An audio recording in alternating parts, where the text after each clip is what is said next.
Muito boa noite, sejam todos muito bem-vindos à nossa primeira live. Eu sou o Lucas, eu vou intermediar esse primeiro bate-papo aqui nosso a respeito da nova RDC 751, que entra em vigor amanhã, e ela é relacionada a dispositivos médicos. Então, nessa noite aqui, nessa próxima hora, a gente vai conversar um pouco mais sobre esse assunto, entender um pouco mais que ela muda, para quem que ela realmente de fato é importante. E para me ajudar nessa conversa, trouxe três convidados especiais com bastante experiência no assunto e na área. Bom, começando pelo Dr. Roberto. Dr. Roberto Latini, ele é o CEO da Latini Group, né? Então, uma consultoria com mais de 26 anos de experiência no mercado, especializada em assuntos regulatórios. Ele é advogado, biomédico e tem mais de 30 anos de experiência nessa área. Boa noite a todos. Trouxe também a Simone Diamantino, a nossa diretora técnica da Latini. Ela está mais no dia a dia responsável por acompanhar, analisar os processos e elaborar dos nossos clientes e acompanhar junto à Anvisa, obviamente, e outros órgãos regulatórios. A Simone ela é farmacêutica, bioquímica e tem mais de 23 anos de experiência na área também. Boa noite, pessoal. Sejam todos bem-vindos. E trouxe o Jefferson também, Jefferson Cavalheiro. Ele é o gerente técnico da QC Certificações, que é um organismo de certificação de produtos e sistema de gestão acreditado tanto pela Inmetro quanto pela Anatel. Ele é engenheiro eletricista e tem mais de 16 anos de experiência ali na área de certificação de produto e de ensaios laboratoriais. Olá, boa noite a todos. Muito obrigado pelo convite.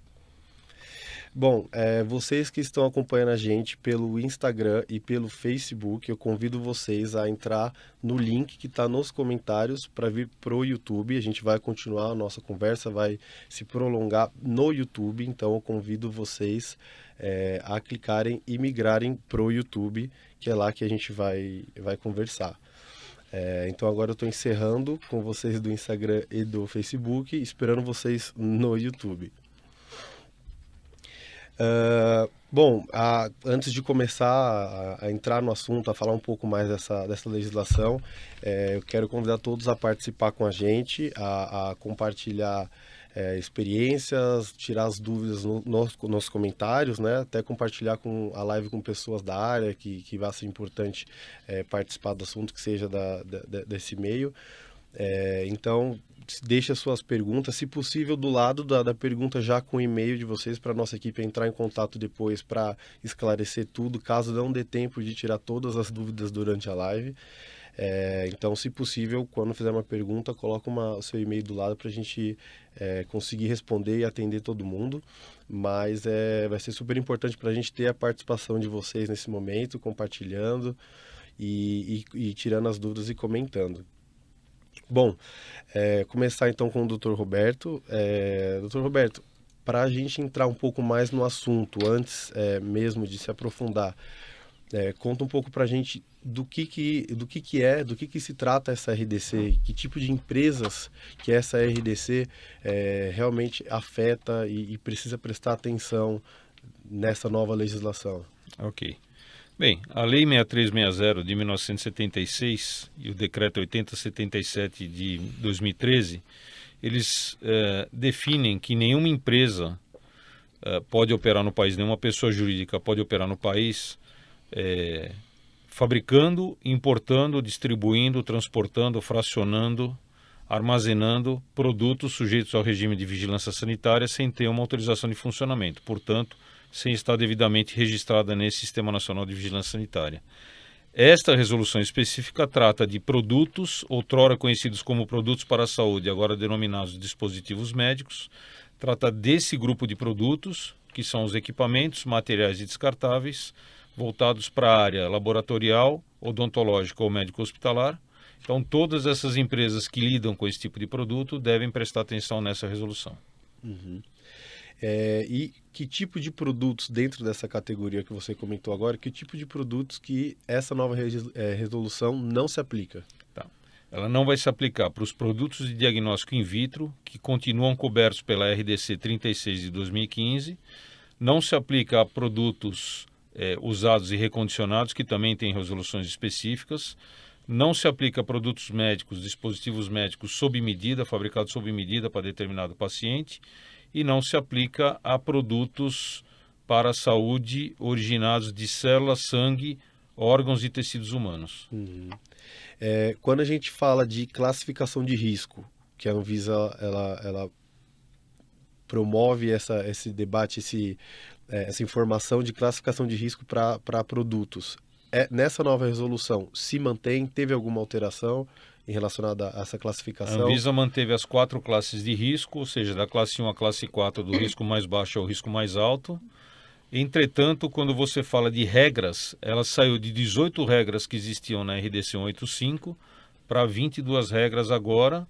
Algumas delas, por exemplo, a regra número 11 específica para software médico, software como medical device. Só para complementar, a gente está vendo na tela agora as regras de classificação, tá? Onde mostra que a RDC 185 era 18 e agora a 751 são 22, né? Isso. Pode. E também nas definições, a Anvisa incluiu 39 novos conceitos e aperfeiçoou 19 conceitos já existentes na RDC 185 ou na RDC 40. As duas foram, na verdade, abraçadas e consolidadas na forma da resolução RDC 751 agora. Em questão de validade de registro, tanto dessas 4 classes de risco que você comentou, qual que é a validade de... Bom, o registro continua válido por 10 anos, como já era na RDC 185. Na verdade, ao longo do tempo, o registro ele valia por 5 anos, ele evoluiu para 10 anos, a Anvisa entendeu por bem estender os registros para 10 anos, e as notificações que são dos produtos de classe 1 e 2, as notificações elas têm validade indeterminada, indefinida. Com relação a prazo de análise da Anvisa, que a gente sabe que esse é um assunto que, de fato, é polêmico, né? É um assunto assim que é muito presente, muitas empresas elas se preocupam. Tem algum tipo de legislação, tem algum tipo de resolução específica para lidar com essa questão de prazo de análise dos processos da Anvisa? Bom, a RDC 743 de 2022 estabelece os prazos da Anvisa para os processos administrativos submetidos à agência. Então, via de regra, as notificações são analisadas em 30 dias e os registros de produto em até 250 dias, em média. Quando a gente fala, isso a gente está falando de registro, primeiro, o primeiro inicial, né, o processo inicial. Agora, se a gente falar de pós-registro, então a gente está olhando um cenário que o produto já está registrado no Brasil e a gente quer realizar algum tipo de alteração, que seja relacionado a pós-registro. Quais são esses tipos de alterações que tem hoje, que a Anvisa diz nessa nova RDC? Então, para alteração de registro, existem 3 tipos. Alteração de implementação imediata, alteração de aprovação requerida e alteração não reportável. Então, aí precisa entender qual que é o tipo de... O que está sendo alterado naquela petição para ver qual classificação a gente vai dar. Então, se você tem uma alteração que foi ocasionada por uma ação de campo, por exemplo, que isso pode trazer um risco para o paciente, aí tem que ser uma alteração de implementação imediata. Então, aí depende do que está sendo alterado. Um assunto também que eu acho importante perguntar, porque a gente, através do nosso canal do YouTube, a gente recebe bastante questionamento, bastante empresa com dúvida, sobre o esgotamento de estoque. Então, nessa nova resolução que entra em vigor amanhã, o que ela diz de esgotamento de estoque? Bom, a Anvisa continua com a mesma postura que tinha antes. O esgotamento de estoque pode se dar em até 120 dias, exceto se o registro ou a notificação do produto foram cancelados ou suspensos pela Anvisa por razão de segurança do produto, de insegurança, de recolhimento, de ação de campo. Então, por exemplo, se houve uma extinção do registro, porque a empresa entendeu que não interessava mais revalidar esse registro, porque o produto vai sair de linha ou foi substituído por uma linha mais moderna, então a empresa pode fazer o esgotamento de estoque. Agora, se esse mesmo produto teve o registro cancelado pela Anvisa por uma questão de segurança, de eficácia, de rastreabilidade, seja lá qual for o motivo, então esse esgotamento de estoque não é possível porque a Anvisa entende que o produto não tem segurança para estar no mercado. Até um assunto que eu achei importante trazer também dessa nova resolução específica é a questão dos manuais e as instruções de uso. Quando ela fala sobre quando é possível ter o formato não impresso disponibilizado para pacientes, enfim, para usuários finais. Conta um pouquinho, Roberto, como que é, em que caso que é aceitável isso? A gente poderia dividir essa resposta em dois grandes capítulos. Os produtos que são utilizados por leigos, então, por pessoas normais que não têm formação na área médica, esses produtos eles devem estar sempre acompanhados de instruções de uso no formato impresso, em português, com rotulagem em português, obedecendo não só a legislação sanitária, como obedecendo também o Código de Defesa do Consumidor. Já os produtos de uso profissional, estes podem ser, a instrução de uso deles, ou as bulas, podem ser disponibilizadas no formato digital. Então, dentro da embalagem, etc. e tal, cabe ao fornecedor, seja ele fabricante nacional, importador, distribuidor, indicar aonde é que esse usuário pode acessar essas informações, essas instruções de uso. Do que a gente está conversando aqui, se a gente para olhar o que tem de diferente até agora, vou até colocar aqui na tela para vocês, começando então pela definição, que foi antes que era considerado um produto para a saúde, o termo agora é dispositivo médico, né? Teve a questão dos novos conceitos também que foram trazidos, dos conceitos aperfeiçoados. Teve também a questão das regras de classificação, que de 18 foi para 22, então tem mais novas regras agora para classificar os produtos, né? Teve mais alguma alteração, algum tipo de mudança da 185 para 751? Bom, a grosso modo, não. A grosso modo, esses são as principais alterações, além do que eu comentei anteriormente. Quer dizer, ela consolida outras resoluções que estavam vigentes, que era a RDC 185 e a RDC 40. Por outro lado, há que se entender e se lembrar também que essa resolução ela se comunica de maneira acessória com várias outras resoluções da Anvisa e com outras leis. Né? Por exemplo, a lei que eu já expressei, a 6360, o decreto 8077, a lei 6437 de 77, que trata das infrações sanitárias. Então, a resolução ela não existe por si só solta no universo. Ela vai se comunicar com várias outras, inclusive com a resolução que trata da certificação de conformidade dos produtos. Que é um tema que a gente já vai... Que é um tema que a gente já vai abordar. Um tema importante também que mudou na nova RDC é o que se refere ao relatório técnico. Então, quando você tem um relatório técnico que é incluído no processo para registro de produto, então hoje não vai ser mais um relatório técnico, vai ser um dossiê técnico que a gente tem que elaborar. E esse dossiê ele tem a estrutura do dossiê do IMDRF, do International Medical Device Forum Regulator, WGN9 na edição 3. Essa informação ela se encontra na última página da resolução que a gente vai disponibilizar nos links aí que você vai colocar na apresentação. Na descrição dessa live, no YouTube, vocês já vão ver ali, a gente disponibilizou o link onde você consegue ter acesso à resolução na íntegra, que você consegue ver os anexos e todos os capítulos e tudo mais. Simone, agora trazendo um pouco mais para o lado da prática, você ali que está no dia a dia, acompanhando esses processos de perto dos nossos clientes com a Anvisa, que você teve algum tipo de alteração em questão de formulários, de documentação que preenche para mandar para a Anvisa? Teve. Inclusive a Anvisa disponibilizou os novos formulários no dia 14 de fevereiro. E a gente já fez uma análise prévia, teve alguns campos que foram excluídos e houveram alguns campos que foram acrescentados também nos formulários. Então a gente precisa ficar bastante atento com relação a isso. O outro assunto também que eu acho importante trazer aqui, que eu acredito que você tenha mais vivência com isso, é a questão dos indeferimentos. Então, da sua experiência, o que você sente que são os principais motivos que a Anvisa acaba negando um pedido, que a Anvisa acaba negando, dando esse indeferimento do processo? A Anvisa indefere, é bem comum. Se falta algum documento, se você preencheu um formulário incompleto ou colocou algum documento que está ilegível. Estou até compartilhando aqui a tela com vocês também aí, para vocês irem acompanhando alguns dos motivos também que a Simone está comentando. Isso, se você incluiu um documento obsoleto, por exemplo, então isso também é passível de indeferimento.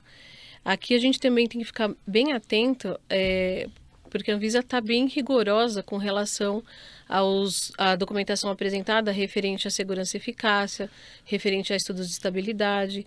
Então, é muito comum, por exemplo, a Anvisa já indeferir quando a gente apresenta um estudo de estabilidade que não foi feito com o produto objeto do registro.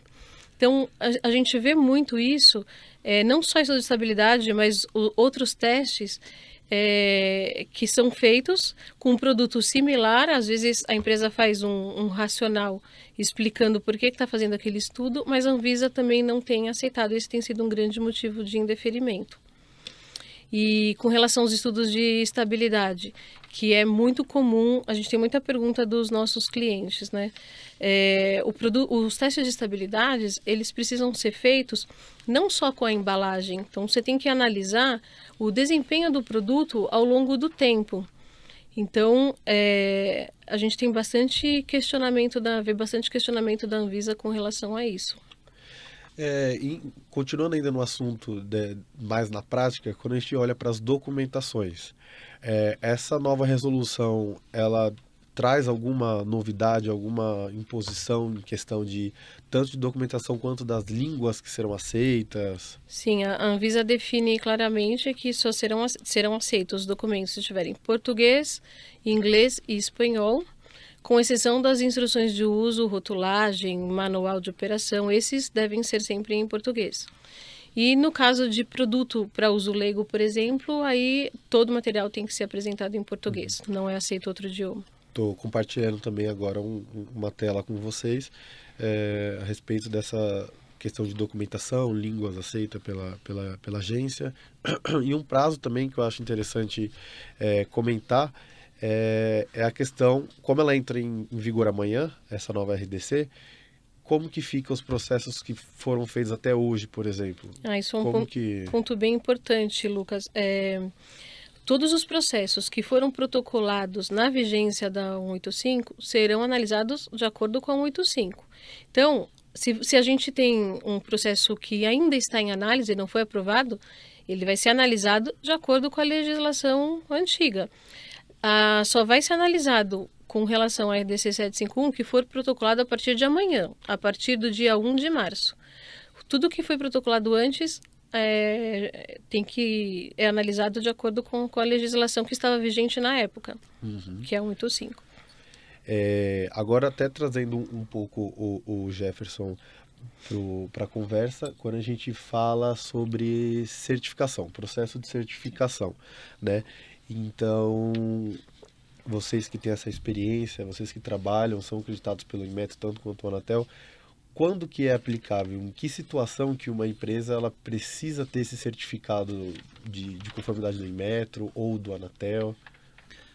Bom, eu acho assim, o primeiro ponto é trazer a informação que para o processo de certificação, eu poderia falar sobre certificação de camisinhas, de luvas, né? Esse também é uma realidade. Mas o que eu vou trazer aqui, na verdade, é a certificação de dispositivo médico, né? E é uma pergunta muito recorrente que os nossos clientes, quando vêm até nós, ou até mesmo quando vão até vocês, né? Por que o meu produto ele é certificado, né? Aquela pergunta, né?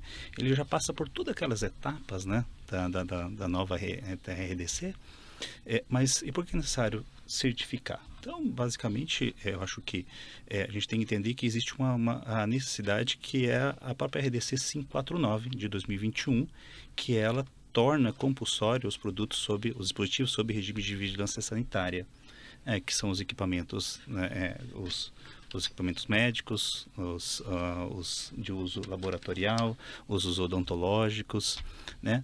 E até mesmo os equipamentos de estética, né? Então, esses são equipamentos que dentro do mundo de produtos, esses são os produtos que são passíveis de certificação, que são muitos, ok? Então, o que acontece? Dentro desses equipamentos, existe, na verdade, uma necessidade de atender algumas etapas de certificação, que basicamente atender a 4 etapas do processo. Né? Desde que é atendida todas elas, né, se tem o certificado emitido, que é o relatório de ensaios, né, os ensaios laboratoriais, a auditoria fabril, a auditoria no solicitante e a análise documental. Então, que é a análise de todos os documentos que são solicitados pela portaria 384 lá de 2020, que eu vou falar logo na frente. Então, se atende todas essas etapas, então para esse produto é, na verdade, emitido um certificado. Lembrando que para equipamento médico, também a gente tem que lembrar que se esse equipamento também tem um transmissor sem fio, né, seja ele um Bluetooth, um Wi-Fi, no nosso dia a dia aqui, né? Então, para esse processo também é necessário homologar a Anatel, que também é uma das etapas também da própria necessidade de registro ou notificar. Então, por isso que é necessário também apresentar o certificado Anatel. Então, se o produto, se o cliente, a empresa, ela tem interesse em registrar na Anvisa, por exemplo, aquele dispositivo médico, mas aquele dispositivo tem algum tipo de comunicação sem fio, seja Bluetooth ou wireless, Wi-Fi, então antes ela precisa solicitar então esse certificado junto ao Anatel, por exemplo. Exato. E o Inmetro ele só entra então mais quando nesse caso do dispositivo médico, quando precisa de algum energia, algum tipo de, seja pilha, seja na tomada, seja na bateria, aí ele precisa então antes solicitar então junto ao Inmetro esse certificado de conformidade. Exato. Seja o equipamento, esse equipamento médico ou dispositivo médico, seja ele elétrico, né, seja ele uma alimentação 127, 220, seja ele a pilha ou a bateria, ou até mesmo pneumático, né, ou até mesmo mecânico, né, manual, esse equipamento ele é passivo de certificação. Então, por isso, a etapa, esse processo é feito por um organismo de certificação de produto, de acordo com a portaria 384. Se ele possui um módulo, também agregar a ele um módulo sem fio, na verdade, um organismo, né, um organismo designado para fazer esse processo de homologação. E quanto tempo leva para esse processo de certificação, ou Inmetro ou Anatel? É o mesmo período de tempo, ou um demora mais que o outro? Qual é a média que vocês enxergam que leva esse processo, essas 4 etapas que você comentou? Basicamente, essas etapas atendidas, então, o que são, na verdade, a auditoria, o ensaio laboratorial, então são os que mais demoram, que são mais demorados. Então, vai depender muito do quê? Da amostra, né, do equipamento estar pronto para fazer teste, da disponibilidade do laboratório para fazer o ensaio e também, é claro, se tudo der certo, passar no ensaio. Então, essa também. Mas varia, dependendo da demanda do produto, da complexidade do produto, vai depender de 3, 4, 5 meses. Vai depender. Depende da agenda do próprio laboratório. Então, e isso, aí você me perguntou, né, sobre a Anatel. Pode andar em paralelo. Então, a certificação, os ensaios, tanto a certificação quanto os ensaios em Metro, quanto na parte também de Anatel, andar em paralelo. Você comentou sobre a nova portaria 384. Se quiser contar um pouquinho mais pra gente como que vai ser essa nova portaria, quando que ela entra em vigor? Sim. Só a gente pode lembrar que hoje, na verdade, ainda estão vigentes 2 portarias, né? Que é a portaria 350, que ela vai se encerrar agora em abril de 2023. A portaria 54, que está viva ainda hoje, mas ela vai perdurar até dezembro de 2023. Então, o que acontece? A nova portaria, que é a portaria 384, ela foi publicada em dezembro de 2020. Então, ela foi publicada e hoje ela já está vigente. Porém, a obrigatoriedade dela vai ocorrer só agora em dezembro de 2023. Então, essa portaria ela vai já ser obrigatória e as demais elas vão se encerrar. Então, esses processos, que antes era 350 ou 54, vão ter que atender a esses novos requisitos da portaria 384. Uma questão que a gente recebe bastante lá na Latini também é a questão da validade dos certificados. Qual que é a validade hoje? Ou vai ter uma alteração nesse quesito? Vai manter? Bom, Lucas, essa é também uma pergunta recorrente, né, até para a gente, sobre validade. Anteriormente, pelas portarias 350 e 54, se tinha uma certificação inicial, né, se tinha um ensaio laboratorial, auditoria, análise documental, e desde que atendida as manutenções periódicas, quando chegava na manutenção 4, TM5, não, era uma recertificação. Então o cliente já erguia a mão e falava assim, precisa fazer ensaio, tem que atender novamente um processo. Nessa nova portaria, não. Na verdade, não tem mais validade no certificado, independente da classe de risco. Acho que isso aí é muito importante. Tá? Então ele tem que fazer, desde que atendida as manutenções periódicas. Então o certificado tem a certificação inicial do produto e as manutenções periódicas. Então não tem mais... Quais são essas condições de manutenção periódica? O que vocês precisam fazer para que essa manutenção seja válida? Tem que se fazer novamente análise, desde que não ocorra alteração no produto, vamos pensar num cenário que não tem alteração de produto. Então tem que se fazer análise novamente dos documentos, como manual, etiqueta da marcação, embalagem, na verdade, ou também a realização de auditoria de manutenção.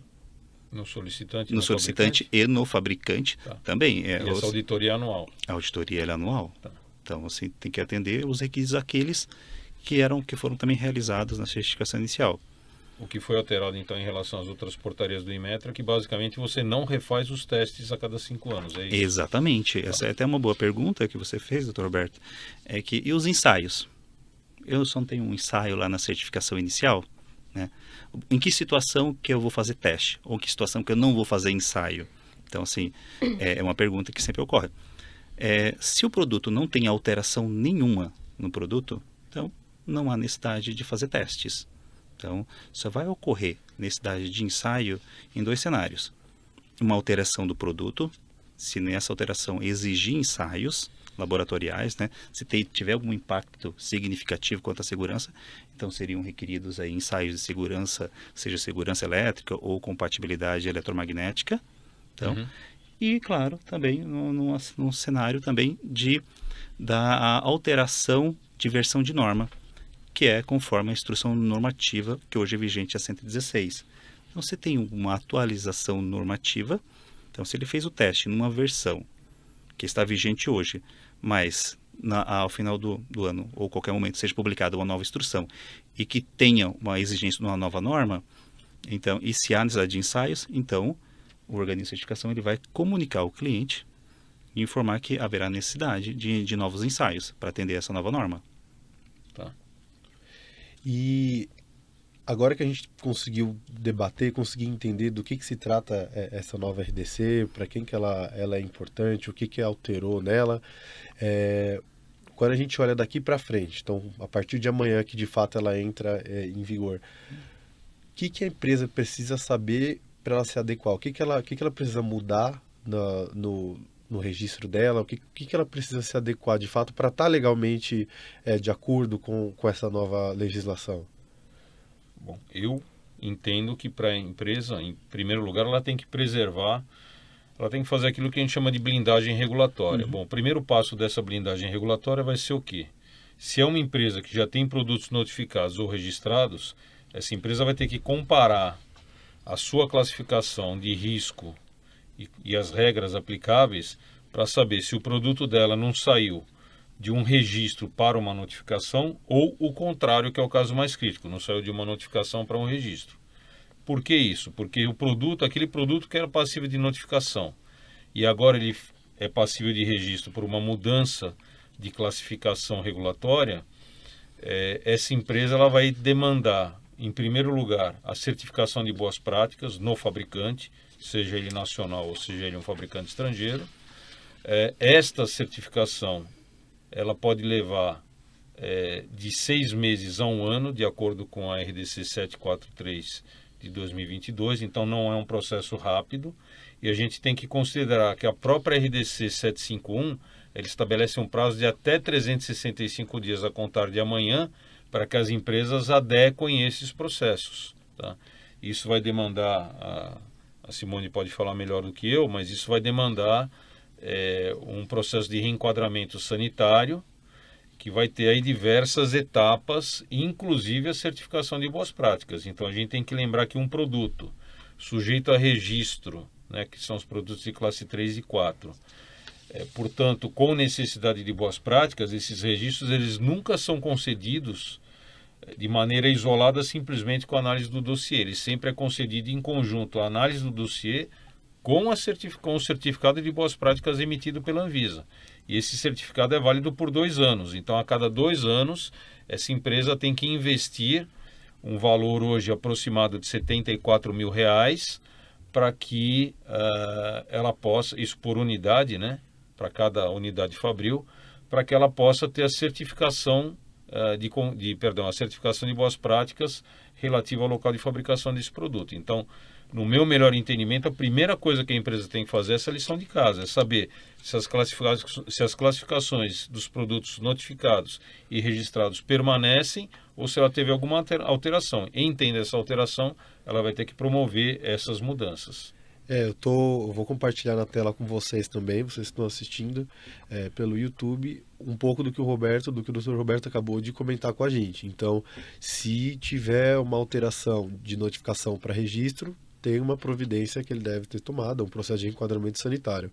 Se foi o contrário, ou seja, de registro ele virou notificação, então é um processo de retificação junto à Anvisa, e aí lembrando, reforçando que são 365 dias a partir de amanhã, que é quando, de novo, a legislação entra em vigor de fato, é o prazo que a Anvisa estipulou e pede para que esses detentores de registro façam esse processo para se reenquadrar de acordo com a nova RDC. É importante falar aqui que se você teve um reenquadramento, se mudou de notificação para registro ou registro para notificação, conta esse prazo para fazer o reenquadramento. Agora, a gente vai encontrar algumas situações onde mudou a regra ou até mudou a classe, mas era uma notificação que continua sendo notificação, ou um registro que, mesmo mudando a regra ou a classe, pode ter passado de classe 3 para classe 4, mas continua sendo registro. Nesse caso, a Anvisa diz que a gente pode fazer essa alteração numa petição secundária ou até na petição de revalidação, se for o caso. Não precisa fazer dentro desses 365 dias. A partir do momento que ou fazer uma alteração só para isso. A partir do momento que você entrar com uma alteração secundária, já inclui essa alteração junto.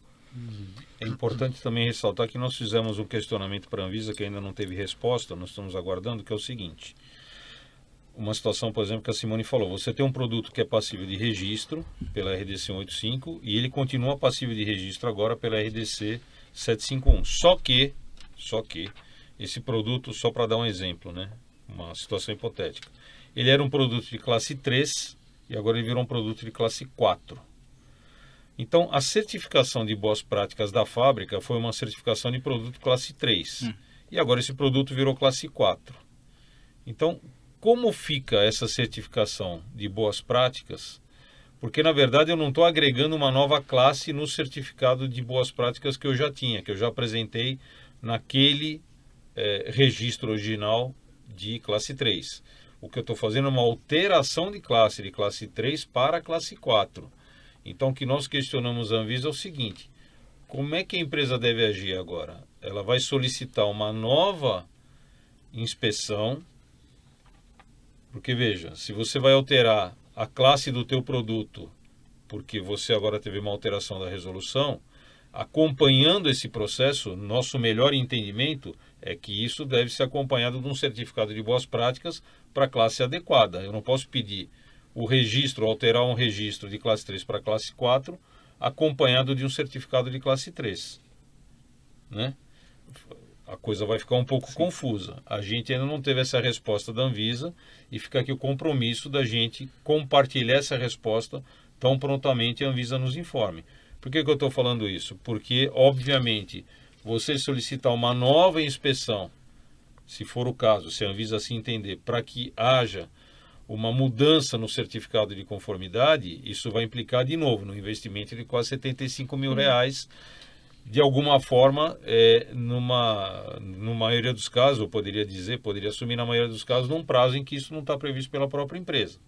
Então, assim, a gente precisa entender se a Anvisa vai abrir mão disso, se a Anvisa automaticamente vai alterar esses certificados de boas práticas, ou qual é o rito que a Anvisa vai se utilizar para que essa situação possa ficar aclarada, para que o produto não fique fora do enquadramento. Por quê?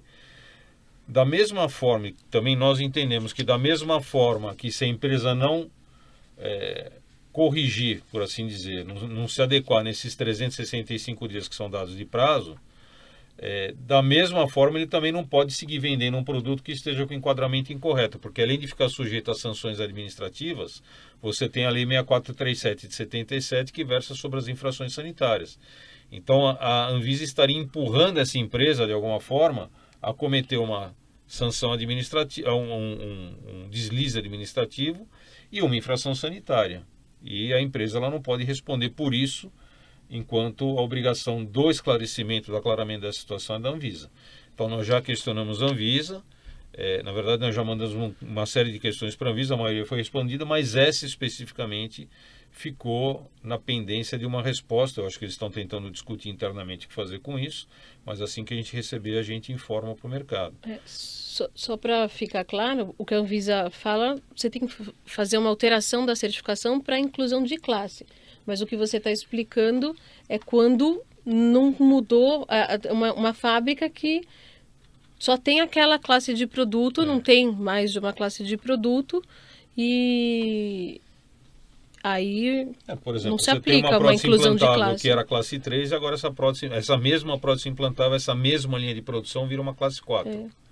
Então eu não estou agregando uma nova classe dentro do certificado de boas práticas. Eu estou alterando a classe. Mas eu estou alterando porque a Anvisa alterou o critério de classificação desse produto. Então cabe à Anvisa, como agente regulador, informar como é que esse rito tem que se dar, como é que se vai pedir esse ajuste que de alguma forma ela vai ter que fazer. Lembrando que na época, por exemplo, da pandemia, a Anvisa ela fazia, por exemplo, inspeções por videoconferência, em alguns casos chegou mesmo a conceder o certificado de boas práticas sem inspeção nenhuma, com o compromisso entre partes de, na primeira renovação, uma equipe da Anvisa comparecer pessoalmente no local. Então, assim, eu estou falando isso porque a Anvisa, enquanto agente regulador, ele tem essa flexibilidade, essa autoridade de entender qual é vamos dizer, o processo com o menor risco possível, mas factível para os dois lados, né? Então aqui fica nossa recomendação aqui, tanto como consultoria da área regulatória, quanto um organismo certificador, que as empresas que tenham registro de produtos, que são detentoras de registro do produto, se atentem muito a essas novas classificações, essas novas regras de classificação, para ver se teve essa alteração, para não sofrer nenhuma consequência. O nosso time lá da Latia está à disposição para ajudar, para auxiliar nessa nova resolução, para que de fato, como o Dr. Roberto falou, pode acarretar em problemas e quanto antes se adequar a isso, melhor, para evitar qualquer tipo de problema com isso, né? Bom, daqui a pouco eu vou abrir para responder as perguntas aqui que tem surgido na live, mas antes mesmo de abrir para essas perguntas, a gente prometeu na semana passada, nesses dias, a gente prometeu surpresa durante a live. Então, na verdade, assim, a gente gostaria de pedir para quem se inscrever no nosso canal do YouTube e quem seguir a gente no Instagram, para postar um story com a gente, marcando a gente, que a gente vai compartilhar um material que a gente preparou, que o nosso time da Latini preparou relacionado a essa resolução. É um material bem didático, bem completo com os pontos-chave dessa resolução. Então é só marcar a gente lá no Instagram, seguir a gente no Instagram, marcando e se inscrevendo no nosso canal do YouTube. Que nosso time ele vai entrar em contato com vocês para compartilhar esse material. E além disso também, para as 2 primeiras pessoas que fizerem isso, que marcarem a gente e tiver interesse também, a gente está oferecendo então uma consultoria de graça, né? Uma consultoria onde os nossos técnicos vão analisar se o registro do seu produto ele está de acordo com essa resolução. Ele vai fazer uma reanálise no seu registro de produto para ver se sofreu alguma alteração. Então corre lá, as 2 primeiras pessoas que marcar a gente e repostar a gente, o nosso time vai entrar em contato com vocês para estar falando sobre isso. E ainda vai ganhar um kit da Latini. E ainda vai ganhar um kit da Latini, com a promessa do Dr. Roberto. Deixa eu aproveitar só o gancho, essa paradinha, para puxar 2 pontos importantes. Um sobre certificado de conformidade, que é o certificado que resulta do processo de certificação, né, que foi explicado.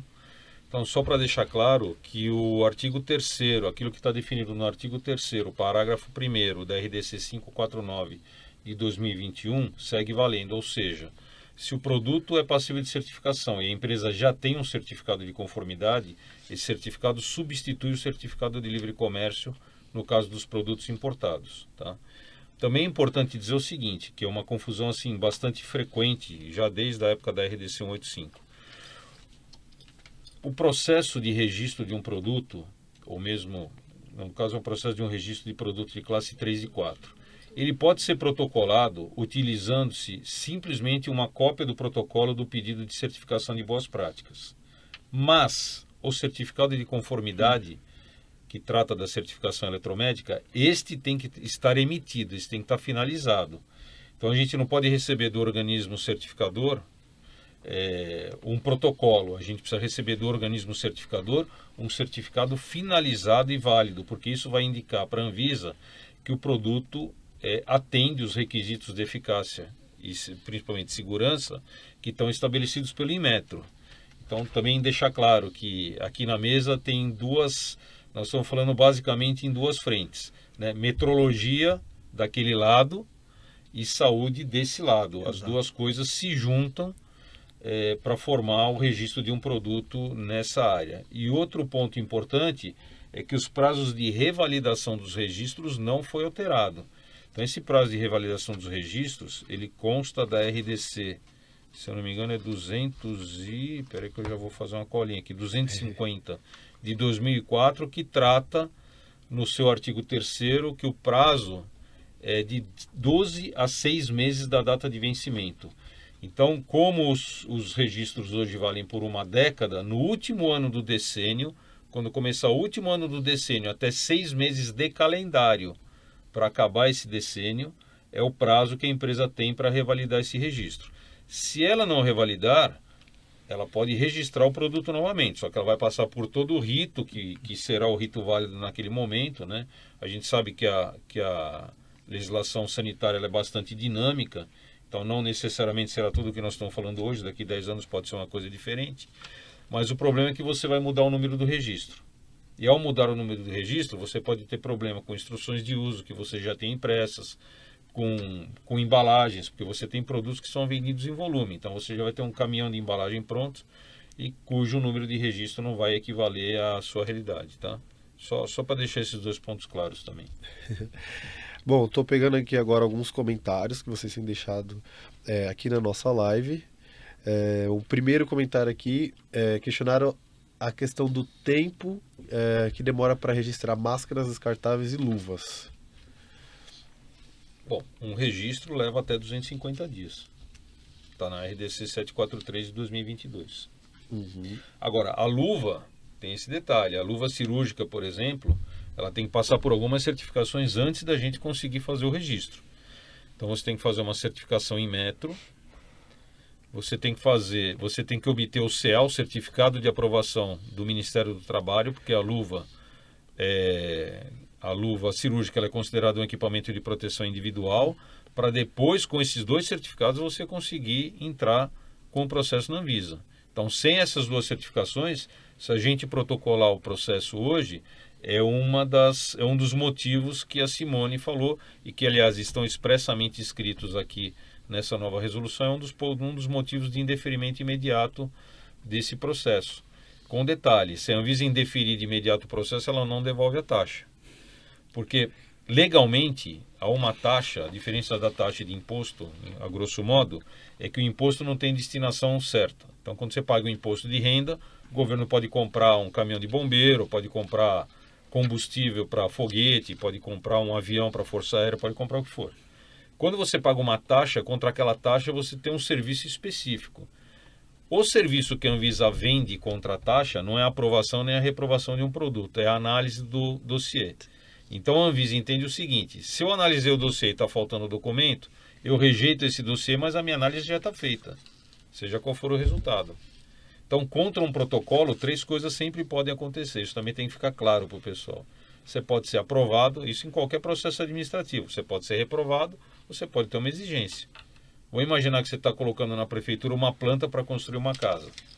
O engenheiro ele pode aprovar essa planta e te dar um alvará de construção. Ele pode recusar, porque essa planta tem tantos erros que ele entenda que não são erros nem passíveis de correção. Ou ele pode fazer uma exigência, falar, olha, aqui onde você tem o pé direito de tanto, você tem que marcar, ao invés de marcar em centímetros, você tem que marcar em metro, em polegada, sei lá, ele dá uma adequação que você tem que fazer. A mesma coisa acontece com a Anvisa, e a mesma coisa acontece com o Inmetro. Né? Então você tem sempre essa questão de não necessariamente ter o processo em exigência. Se faltar documento, como no caso da luva, nosso melhor entendimento é que a Anvisa vai recusar isso e vocês vão ter que fazer o protocolo de novo. Bom, vão comentando aqui embaixo, que a gente está pegando os comentários aqui, as perguntas. Com relação ao lubrificante íntimo, então teve uma alteração aí que aconteceu, né, de 2 para 3, e aí estão perguntando por quê. Porque agora até o classe 3 precisa de BPF. Então foi a Tatiane comentou que passou de classe 2 para 3 e o 3 ele precisa de BPF, de certificado de boas práticas de fabricação. E aí ela questionou o porquê, se teria uma justificativa dessa alteração para o lubrificante íntimo. Porque a Anvisa considera o produto de maior risco. Então mudou a regra, então vai para a regra 21, classe 3. E aí tem que cumprir todos os requisitos para essa classe. Vai ter que providenciar dentro desse período de 365 dias a certificação de boas práticas e a alteração para fazer esse reenquadramento. Tá. É importante, essa pergunta é interessante porque ela leva a gente para uma outra coisa também, que é o seguinte.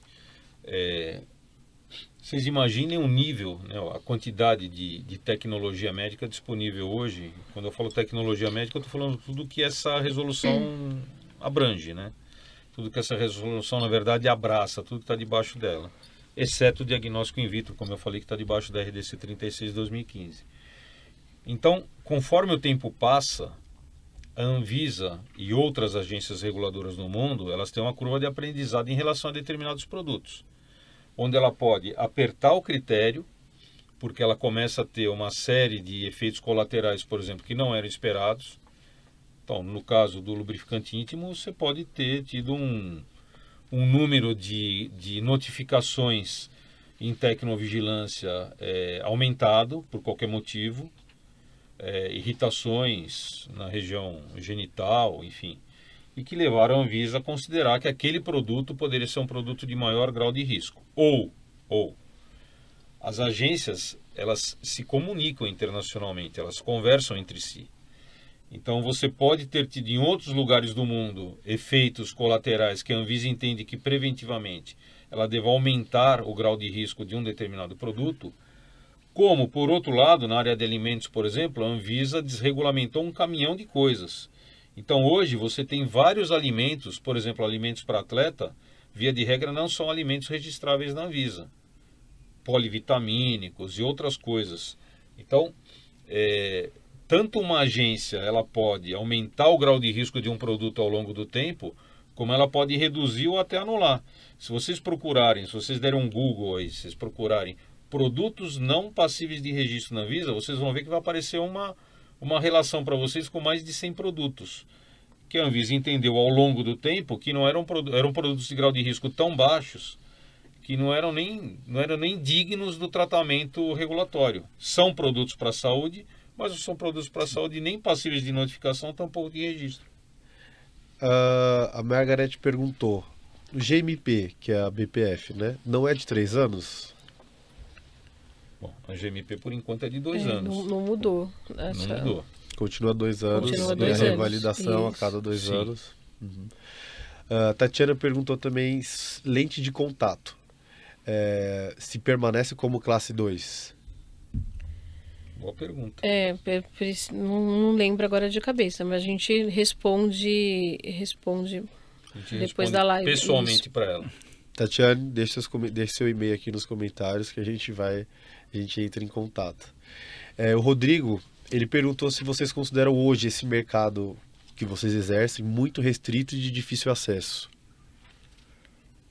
O mercado médico, ele está falando? Eu acredito que sim. Ou de regulatório? De Se for de regulatório. regulatório é um suicídio. Não, o mercado da saúde é um mercado muito regulado. O mercado da saúde é um dos mercados mais regulados que tem na face da terra, não é no Brasil. Modéstia à parte, a gente conhece muito bem a regulação de outros lugares, nós temos parceiros no mundo inteiro, então a gente troca figurinha frequentemente o tempo todo. A Europa mesmo acabou de passar por uma alteração na regulação europeia que, assim, foi bastante impactante, tão impactante que algumas empresas que já tinham produtos no mercado não conseguiram se adequar. Então, assim, nunca é um mercado pouco regulado, né? Mesmo alguns itens, como por exemplo, só para dar alguns exemplos, hastes flexíveis, que são os cotonetes, absorventes higiênicos, fraldas, bico de mamadeira, bico de chupeta, esses não são nem passíveis de registro, mas você tem que notificar, por exemplo, quando você vai fazer importação ou início de industrialização aqui no Brasil. Por outro lado, os bicos de mamadeira, os bicos de chupeta e afins, e mordedores e tal, eles são passíveis de testes no Inmetro. Então, assim, quando você olha para um bico de mamadeira, parece uma coisa muito inocente, mas não é. As mamadeiras mesmo, elas passam por um teste, que eu acho que ainda passa, né, por um teste de queda livre de 1 metro e pouco, para ver se a mamadeira vai quebrar, vai estilhaçar, não vai. Então, assim, às vezes você olha coisas na prateleira que você nem imagina que sejam tão complexas de chegar na prateleira.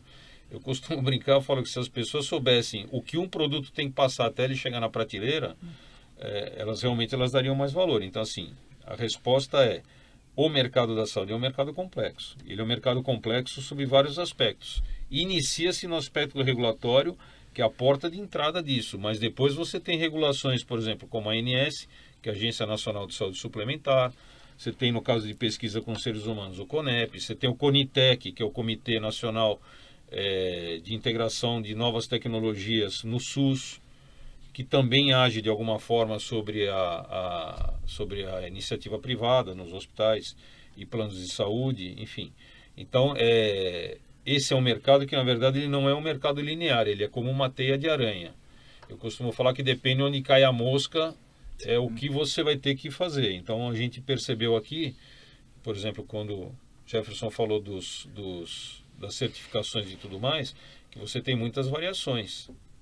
Você tem muitas variações. Às vezes você não tem uma norma específica, mas você tem que certificar pela norma geral. E por aí vai. Então, é um mercado complexo, sim. Por outro lado, a gente tem que lembrar que o Brasil, falando de mercado da saúde, o Brasil é um país onde a população está envelhecendo e nós ainda temos um crescimento vegetativo positivo. Ou seja, nasce mais gente que morre e as pessoas estão vivendo mais. Então, é um país que ao longo do tempo está aumentando a sua demanda por produtos de saúde. É isso, respondido. Bom, última pergunta aqui da Carolzinha. Ela questionou se nessa nova RDC 751 foi retirado o nome do responsável técnico dos requisitos para instrução de uso. Então, é obrigatório remover o nome do RT das instruções de uso dos produtos que ela tem no estoque? Não, que tem no estoque não, porque isso daí foi produzido ou importado na vigência da 185. Então, o que tem no estoque, não. Agora, o que vai produzir daqui para frente, você tem que mudar.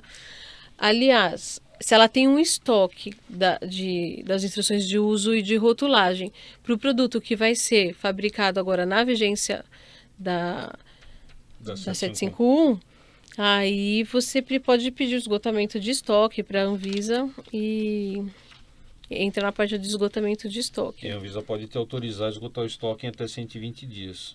Isso. Porque você está falando do mesmo produto, só que agora esse produto ele vai receber o tratamento da 751.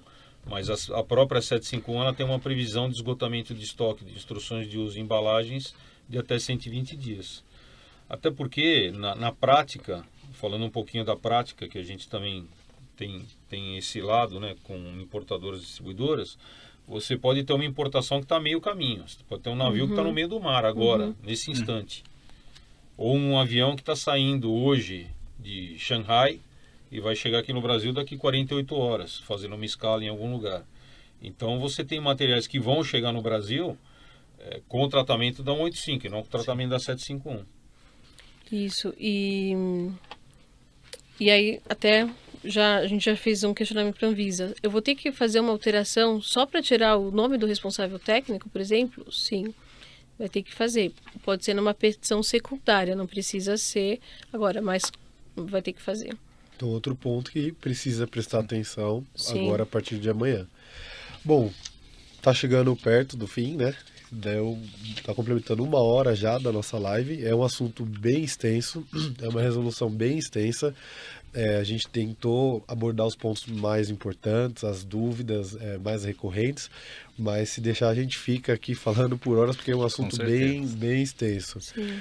Então, quero agradecer a vocês, Simone, Jefferson, Dr. Roberto, todo mundo que assistiu aí o tempo pela participação.